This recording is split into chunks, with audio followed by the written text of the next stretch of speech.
Good day to all of you. I am Dr. Arvind Sharma, Associate Professor in Physics, Government Dugar College, Gujarat. Today's topic of discussion is frequency limits of conventional tubes for MSc final students. As we continue with last lecture, what are the characteristic features of microwaves we discussed. Today, we are going in a very brief how frequency limits the conventional tubes. The maximum frequency at which conventional tubes. What do you mean by conventional tubes? As you already know about triodes, tetrodes and pentodes. These kinds of devices are known as conventional tubes. Can be used advantageously in amplifiers and oscillators is determined by one or more of the following factors. If we are using conventional tubes for higher frequencies, that means at microwave frequencies, then there are some restrictions or some limitations, and these limitations comes from different kinds of things or different kinds of phenomena.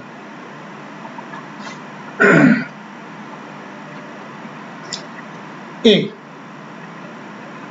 Limitations by physical structure. In A point we discuss about limitations due to physical structure. We know that there is physical structure of every conventional tube, and there may be some differences in there, okay, of the tube, of the extent to which the parameters of the resonator can be reduced. Parameters of the resonator can be reduced. In resonators there are some parameters that are essential to analyze the resonator. Okay, as the frequency is increased by, suppose that the tubes are we are using the tubes in the resonators. In that case, what are the parameters that affect the resonator? Okay, so we can understand about the limitation according or due to physical structure. As the frequency is increased, how you increase the frequency? By reducing the parameters of the resonator. If we change the parameters of the resonator, by doing so, you can increase the frequency. And what are these parameters? The tube capacitances. What are the tube capacitances? And what are the lead inductances? We know that in tubes there are electrodes, and two separated electrons behave like a capacitor. Similarly, lead inductances, every conventional tubes have leads, and these leads induce the inductances, becomes increasingly important in limiting the resonance frequency of the resonator. These parameters are very important, and these limits the resonance frequency of the resonator, because all of you know the simple relation of frequency f equal to 1 upon 2 pi under root LC for resonator. I think you all are familiar with that relation, f equal to 1 upon 2 pi under root LC. That means LC factor. LC, that means inductance, value of inductance and value of capacitor. If you increase this value, then it decreases the frequency. And if you decreasing the value of LC, it increases the frequency. You can simply understand from here. B point, if there is increase of power losses, if suppose that there is increase in power losses, then what it affects? if there is increase in power losses, what it affects, resulting from number one, skin effect. Number one, skin effect. Number two, I square losses caused by capacitance. I square R losses caused by capacitance charging currents. We know that if a capacitor is in a circuit, then charging currents, due to charging currents, there are I square R losses caused by the capacitance. Number three, electromagnetic radiation from the circuit. Electromagnetic radiation from the circuit also, electromagnetic radiations also affects the conventional tubes limitations. Dielectric losses. What are the dielectric losses? That also change the parameters and it affects the limitations. It affects the conventional tubes if frequencies are increasing, because these effects at lower frequency are not reasonable or not too much high that affects the conventional tubes operation. But at microwave frequencies, these parameters affects. Hence, these are known as power losses factors. These are power losses factors, and if we are increasing these power losses factors, we can understand about these things. Here we are using. Here we only want to know these parameters, or we want to familiar with such kind of parameters that affects the conventional tube operation, and at high frequency it limits the use of conventional tubes. Okay. Number three, limitation of the anode of heat. Limitation of the anode, amount of it.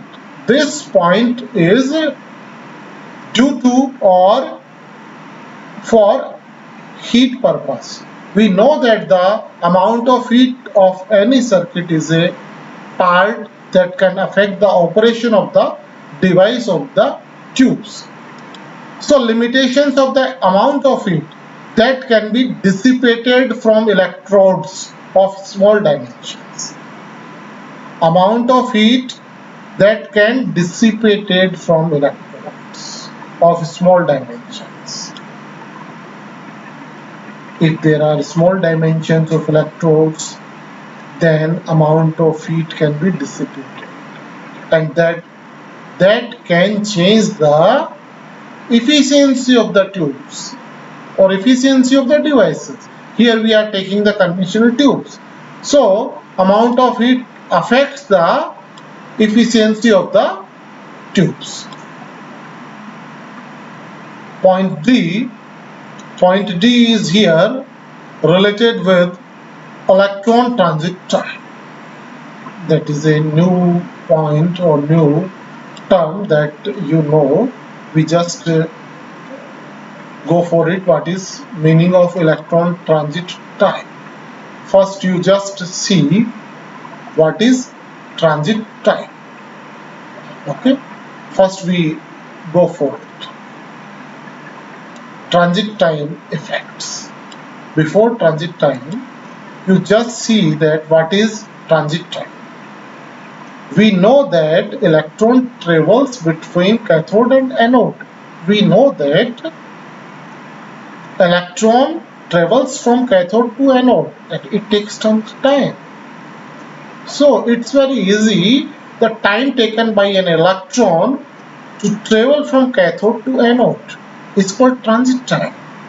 Electrons transition from cathode to anode, and this time is known as transit time. Okay, the time taken by an electron to travel from cathode to anode is called transit time. Okay, so come to here, electron transit time. We know that in conventional tubes, electrons are electrons transition from cathode to anode. Okay, so how it affects the operation or behavior of conventional tubes at higher frequency? We can see, number one, reduces the magnitude of the transmittance. Reduces the, that means it decreasing the magnitude of transmittance. Magnitude of transmittance is affected by it, and it reduces the magnitude of transmittance, causes it to have an imaginary component. Due to this, transmittance have an imaginary component. Number two, causes the input admittance. Number two, causes the input admittance to have a conductive component.